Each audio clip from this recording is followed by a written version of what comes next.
Dollar বিলস এর মানে হচ্ছে ডলারের নোটগুলো। Keep on falling for me এর মানে হচ্ছে ক্রমাগত আমার উপরে ঝরে পড়ছে। I love the way it feels এর মানে হচ্ছে এই অনুভূতিটা আমার দারুণ লাগে। I came here to drop some money এর মানে হচ্ছে আমি এখানে এসেছি প্রচুর টাকা উড়াতে। ড্রপিং অল মাই মানি আমার সব টাকা ঢেলে দিতে।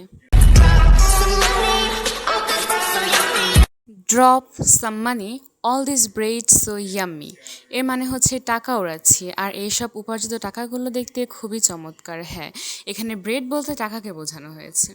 এই ভিডিওটি আমার গত ভিডিওতে কমেন্ট করা এক আপুর কমেন্ট থেকে নিয়ে বানানো হয়েছে।